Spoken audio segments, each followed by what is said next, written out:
E aí, meus nobres amigos do canal Central HQs, bem-vindos a mais um vídeo de mangás com breves resenhas. Eu me chamo Fernando e nesse quadro do canal eu comento as publicações que eu sigo de forma periódica. Abro com Hunter x Hunter volume 13, material da editora JBC, escrito e desenhado por Togashi, que é o mesmo autor de Yu Yu Hakusho. Nesse volume nós vamos ter o Curapaika, que acabou sequestrando o líder da Ryodan, para que ele propusesse uma troca em relação ao Gon, que é o protagonista da série, e o Killua, que estão nas garras da Ryodan. Então nós vamos ter, nesse primeiro momento, algumas tratativas ali, para ver se realmente vai dar certo essa troca.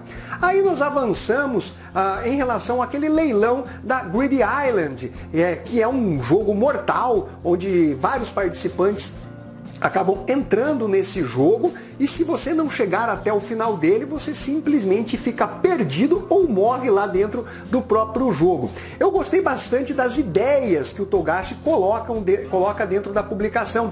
O problema é que ele acaba se alongando demais em diversas explicações. Então, quando ele vai mencionar alguns poderes dos personagens ou do que eles vão aprender, como uma técnica de arte marcial e tudo mais, ele acaba entrando em detalhes que talvez pudessem ser explicados de uma forma mais resumida.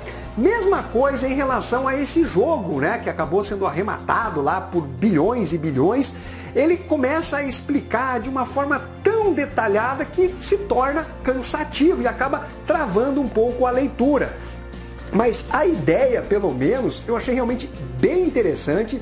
Vai ter também uma seletiva, onde cada um dos participantes precisa mostrar que possuem realmente um nível alto para serem selecionados a entrar neste jogo. Publicação que tem desenhos bons, em alguns momentos muito bons, e em outros parece que o Togashi está bem relaxado, fazendo só um rascunho aí da história e dos personagens. Mas de qualquer forma, realmente Hunter x Hunter é uma publicação bem bacana, mas eu ainda sou um pouquinho mais Yu Yu Hakusho. O próximo mangá é Cavaleiros do Zodíaco Saint Seiya Lost Canvas volume 24, o penúltimo volume desta série que é publicado pela editora JBC. Eu já resenhei todas as edições, principalmente nesse quadro aqui do canal, e quando eu ler o volume 25, eu pretendo também fazer uma resenha específica falando da obra como um todo, do que eu achei dela. Eu me sinto até um pouco repetitivo em analisar cada um dos volumes de Lost Canvas, porque tudo se resume entre um personagem do bem contra um personagem do mal, um cavaleiro de ouro contra alguém das hordas de Hades. Cada um dos volumes é exatamente estruturado desta forma, o que acaba, obviamente, dando uma sensação de repetição e de falta de criatividade dentro da história. Esse volume 24 vai trazer uma pimentinha a mais ali, que é basicamente a relação do protagonista, que é o tema, o Cavaleiro de Pégasus, com o seu pai, o Ioma. Quais são as verdadeiras intenções do Ioma, a sua verdadeira identidade, como é a relação dele com o protagonista. Então é isso que a gente vai ter nesse volume, que também vai apresentar combates aí, dos Cavaleiros de Ouro, principalmente o Xion, de Ares, ou Xion de Ares. E o tema que seria o grande salvador da Guerra Santa. A arte é bem bacana, ainda que em alguns momentos se torne um pouco confusa, por conta dos poderes cósmicos que trazem ali um grande floreio para as páginas e tal. Eu acho que a arte ela funciona bem para a publicação, mas eu me incomodo realmente com essa repetição, essa coisa estruturada de forma igual para cada uma das edições que são publicadas em Lost Canvas. Mas de qualquer forma, eu vou ler o volume 25 e depois eu falo aí qual foi a minha análise geral dessa série. Agora vamos do Seinen One Punch Man volume 25, material da editora Panini Comics. Aliás, eu gostaria de saber, por curiosidade, até porque eu gosto da série, Tem uma expectativa para a finalização de One Punch Man? O autor já se manifestou nesse sentido? Serão 35, 40, 50 volumes? Coloca aí nos comentários se vocês souberem alguma coisa nesse sentido. De qualquer forma, nesta edição, continuamos, né, com os heróis das mais diversas classes, combatendo a associação de criaturas, que também, né, tem vários níveis. Então os heróis secundários, eles terão maior destaque dentro dessa publicação, seja alguns mais novos e outros que já foram explorados e mostrados em edições anteriores. O One Punch Man, ele também dá as caras, né, sempre naquele estilo calmo, paciente e que acaba resolvendo a maior parte das situações com apenas um soco. E os heróis, né, das mais diversas classes desconhecem, né, todo esse poderio do protagonista da história.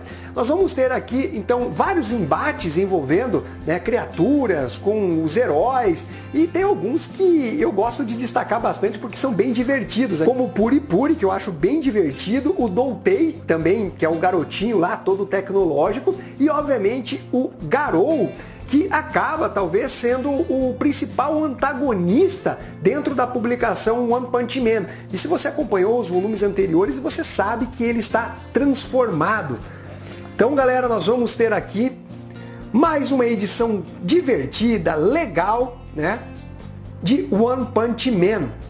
Ainda que eu ache que esse lance dos embates entre os heróis das mais diversas classes com a associação de monstros, ela esteja talvez se alongando um pouquinho demais, mas ainda assim a criatividade do One, como ele estrutura a história, os diálogos, as piadinhas e tal, que tem um humor meio irônico, até mesmo melodramático, acabam deixando a publicação realmente bem divertida.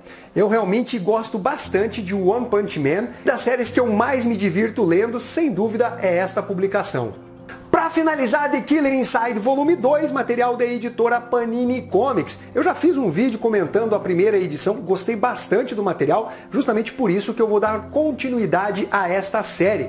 Aliás, para eu falar desse segundo volume, eu tenho que entrar em alguns spoilers em relação à primeira edição. Então, se você pretende comprar esse material, recomendo você primeiro assistir a resenha que eu fiz do volume 1, para depois vir assistir a resenha dessa segunda parte. Basicamente, o protagonista da história, que se chama Eiji, ele é filho de um lendário assassino. Depois de toda essa repercussão envolvendo o pai, ele acabou sendo adotado por uma família.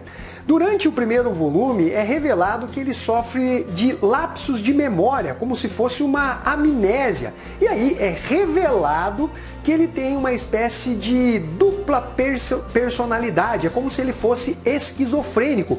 Ele não lembra de nada do que essa segunda personalidade acaba fazendo.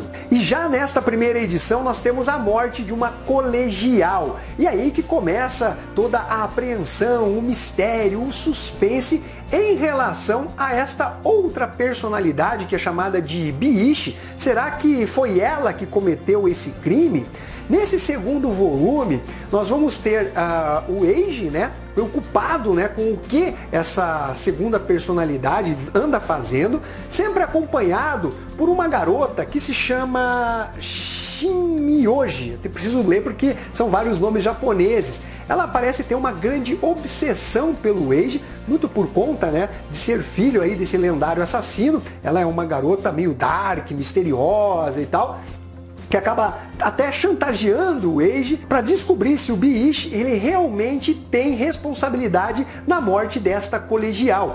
E conforme eles vão avançando nesta investigação, que também tem o foco naquele grupo chamado Skull, a qual o Eiji acabou fazendo parte, não ele exatamente, mas sim a sua outra personalidade, tudo leva a crer que talvez o Biishi ele não seja exatamente uma pessoa violenta, uma pessoa que queira o mal ou que pode até mesmo matar. Mas será mesmo? Eu gostei bastante desta mudança de chave do primeiro para o segundo volume, porque você cria toda uma expectativa de que a gente pode estar diante de um novo serial killer. E nesse segundo volume, a gente tem, eu não diria uma amenizada, até porque as ações e as intenções dessa outra personalidade não estão ali muito claras, mas eu realmente gostei bastante de como Então a trama acaba brincando com a expectativa do leitor. O traço é muito bom, dá todo esse clima de mistério para a publicação. Todos os personagens são muito bem trabalhados, inclusive da Skull, que é um grupo muito perigoso e poderoso também. E o Eiji, ele não vai medir esforços para tentar solucionar esse caso, colocando a sua vida em risco e também de outras pessoas.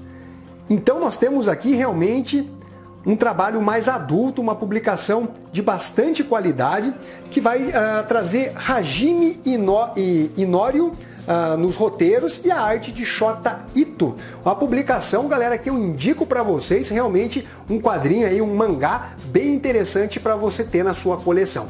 Então é isso daí, galera, eu espero que vocês tenham curtido esse vídeo, não esqueça de dar o seu like, compartilhar, deixe também o seu comentário. Um abraço para todos e fui!